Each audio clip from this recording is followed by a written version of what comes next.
Ажыдар болуп кетпейбиз, кепилдик берем дейт Садыр Жапаров. Биз ажыдарга айланбайбыз, өткөндү кайталабайбыз. Бул тууралуу 12 ноябрда президенттин милдетин аткаруучу жана өкмөт башчы Садыр Жапаров маалымат жыйын учурунда айтты.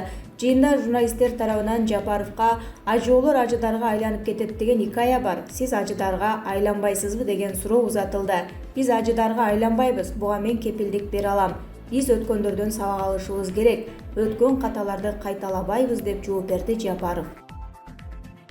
Жапаров президенттик шайлоодо утуп келсе, Бабановду кызматка алабы? Жооп. Өмүрбек Бабановду кызматка алуу боюнча сүйлөшүү болгон жок. Бул тууралуу 12 ноябрда басма сөз жыйынында президенттин милдетин аткаруучу премьер-министр Садыр Жапаров репортердун суроосуна жооп берип жатып айтты. Журналист ага Бабанов сиз менен сүйлөшүүдөн кийин сиздин талапкерлигиңизди колдой турганын билдирди. Эгерде сиз президенттик шайлоодо утуп келсеңиз, ага кандай кызмат бересиз деген суроо берген. Мага бир эле Бабанов эмес, бир топ саясатчылар келип жатат. Ким болбосун жардам берели деп келгендерге эшигим ачык. Менин аракетим аларды Акаевчи же Бакиевчи деп бөлбөстөн бир колго топтогонго аракет кылып жатам. Ал эми Бабановду кызматка алуу боюнча сүйлөшүү болгон жок деп жооп берди. Адахан Мадумаров журналисттин жаштар тууралуу берген суроосуна Байдендин жанында мен бала элемин да. Кыргыз Республикасынын президенттигине талапкер Адахан Мадумаров кыргыз кризиси жана президенттик шайлоо аттуу брифинг учурунда журналисттин жаштар тууралуу берген суроосуна жооп берди. Саясатчынын айтымында дүйнөдөгү мамлекеттерди бир топ улуу лидерлер башкарат. Мадумаров Трамп же Байден эмес. Байден Трампка чейин мен дагы бир чейрек кылым жашашым керек. Ага салыштырмалуу мен жаш баламын да деген Мадумаров.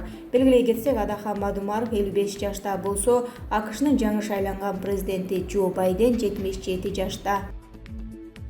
Ак үйдүн тосмолору жашыруун сатыла баштады. Ак үйдүн короосунан алынган темир тосмолор металл алган жайларда сатыла баштады. Бул тууралуу Бишкектин тургуну кабарлаганын Вести KG сайты маалымдады. Анда айтылгандай, аталган фактыны укук коргоо органдары иликтей баштаган. Бул жакында эле алынган ак үйдүн тосмосу. Таза бийлик эмне кылып жатат деп суроо салган Бишкектин тургуну. Сүйүн Өмүрзаковдун ээниси Улукбек Өмүрзаков кармалды. Ички иштер министринин биринчи орун басары Сүйүн Өмүрзаковдун ээниси Улукбек Өмүрзаков кармалды. Бул тууралуу Улуттук коопсуздук мамлекеттик комитети билдирди.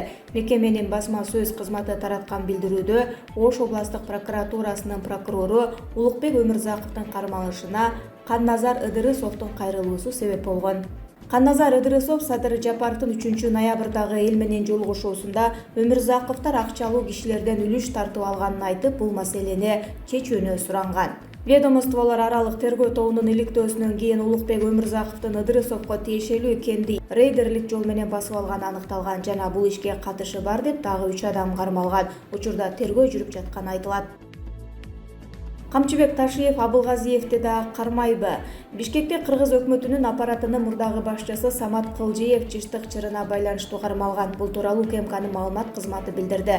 Маалыматка ылайык, аскер прокуратурасы жана УКМКнын биргелешкен тергөө тобу тарабынан жыштыктарды сатуу жана лицензия берүүдөгү коррупциялык фактылар боюнча бир катар атка минерлерге карата кылмыш иши ачылып жүргүзүлүп жатат. Аталган иштин алкагында 11 ноябрда өкмөттүн мурдагы аппарат жетекчиси кармалган. Учурда УКМКнын убактылуу кармоочу жайына киргизилген. Sky Mobile компаниясына берилген радио жыштык чырында мурдагы өкмөт башчы Мухамбеткалый Абылгазиевдин да аты аталган. Кармалуу кезеги Абылгазиевге келип калуусу мүмкүн. Кытай карызды берүү убактысын жылдырууда кандай шарт койду? Кытай тарап Кыргызстанга карыздарды төлөө мөөнөтүн жылдырууга макулдугун берип, ошону менен бирге белгилүү бир шарт койду. Бул тууралуу Финансы министрлигинин мамлекеттик карыздар башкармалыгынын башчысы Руслан Татиков билдирди. Татиковдун айтымында азыркы тапта Кыргызстан Кытай менен сүйлөшүүлөрдү жүргүзүп жатат. Сүйлөшүү процесстери жүрүп жаткандыктан ар бир жагдайын айтпай турайын. ЖМКлар Кытай тарап карыздын мөөнөтүн узартууга макул болгон жок деп жазууда. Бирок андай эмес. Кытай төлөө мөөнөтүн жылдырды, бирок өзүнчө бир шарт койду. Учурда аны талкуулап жатабыз. Сүйлөшүү соңуна чыкса, 2020 жылдын 1 майынан 31 декабрга чейинки төлөө убактысы жылдырылат. Анын суммасы $35 миллион, деди Татиков. УКМК Аламүдүн районунун прокурору менен орун басары пара алды деп кармалды. Чүй областына караштуу Аламүдүн районунун прокурору менен анын орун басары пара алган деп айып менен кармалышты. Бул тууралуу УКМКнын маалымат кызматы кабарлады. УКМКнын коррупцияга каршы кызматына Аламүдүн райондук прокуратурасына пара алуу фактысы боюнча маалымат түшкөн. Буга байланыштуу кылмыш жаза кодексинин 325-беренесинин негизинде сотко чейинки өндүрүш иштери башталган. Териштирүү учурунда Аламүдүн райондук прокуратурасынын жетекчилиги тергөө бөлүмдөрү менен ич ара сүйлөшүп алып, кылмыш иштери жүрүп жаткан адамдардан тигил же бул процессуалдык чечими үчүн акча алып турушканы аныкталган деп айтылат билдирмеде. Жакында эле башкы прокуратуранын өздүк коопсуздук жана кызматтык иликтөөлөр бөлүмү менен биргеликте ыкчам тергөө иштери жүргөн.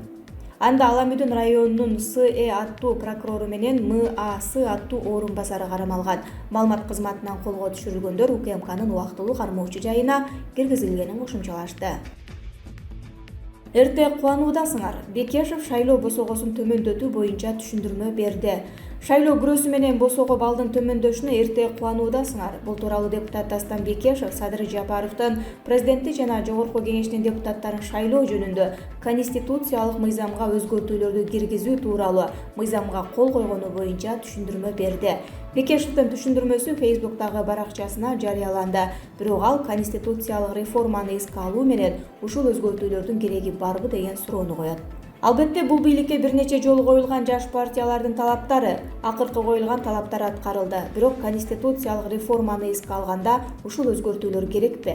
90 депутаттык мандат анда 45 партияга берилиши мүмкүн жана бир мандаттуу округдарда көрсөтүлгөн 45 адам ошол замат бул түзөтүүлөрдөн өтүшөт. Бир мандат алуу үчүн кеминде 30 000 добуш топтоо керек. Азыр бир мандат орто эсеп менен 10 000 добушка барабар. Эгер сиз партиянын тизмеси боюнча чуркап жүрсөңүз, сиз бир мандаттуу аймакка барсаңыз, анда добуш алуу жагынан дагы көйгөйлөр бар. Мандатыңызды тартып алышы мүмкүн же сизге шайлоого катышууга тыюу салынат. Ошондой эле талапкерлер өздөрүнүн бардык штаттык бирдигин жана жарнак чыгымдарын төлөп беришет. Бул мандат өтө кымбат болот, дагы калктын бай катмарына гана жеткиликтүү. Жас саясатчылар келеби? Мен курак жөнүндө эмес, көз караштар жөнүндө айтып жатам. Анда конституциянын долбоору чыкканда гана соттошо алат, деп жазат Бекешев. Белгилей кетсек, 11 ноябрда президенттин милдетин аткаруучу Садыр Жапаров ыйгарым укуктарын тапшыруу алдында жогорку кеңештин депутаттарын шайлоо боюнча мыйзамга кол койгон. Штаб коронавирус жуктурган 1104 бейтаптын абалы оор. Кыргызстанда коронавирус жуктургандардын ичинен 3322 бейтап ооруканада дарыланууда. Бул тууралуу республикалык штаб кабарлады. Статистикага таянсак, стационарда дарыланып жаткандардын ичинен 1104 бейтаптын абалы оор жана өтө оор деп бааланууда. Ооруканада жаткандардын абалы 54-ü канааттандырарлык абалда, 2164-ü орточо оор абалда, 954-ü оор абалда, 150-сү өтө оор абалда. Акыркы маалыматтар боюнча бүгүнкү күнгө 3874 бейтап медициналык жардамды үйлөрүнөн алып жатышат. Садыр Жапаров 2010 жылдагы апрель окуясында кан төгүлүп 90-дой өмүр кыйылганына жалгыз гана Бакиев күнөөлүү эмес.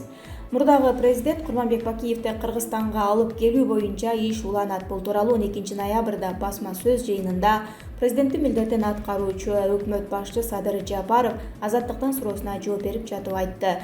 Жапаров 2010 жылдагы апрель окуясында кан төгүлүп 90-дой өмүр кыйылганына жалгыз гана Бакиев күнөөлүү эмес экенин айтып, ага карата козголгон иш изилденерин билдирди.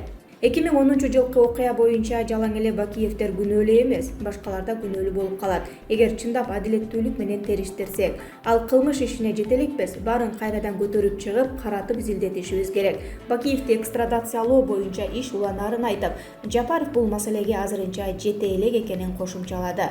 Биз бул маселени сөзсүз түрдө көтөрөбүз. Бул бүгүн же эртең эле улана турган эмес. Экстрадация кылып бергиле деп башкы прокуратура сурап жатат. Алмазбек Атамбаев канча жолу айтты, андан кийинки бийлик деле айтып жатат. Бирок буга мен жете элекмин, толук иштегениме 10 эле күн болду, деди ал. Казакстандын Кара Төбө районунун акими жергиликтүүлөр менен айдоочулардын көзүнө көрүнүп жаткан арбактын айынан курмандык чалып түлөө өткөрдү.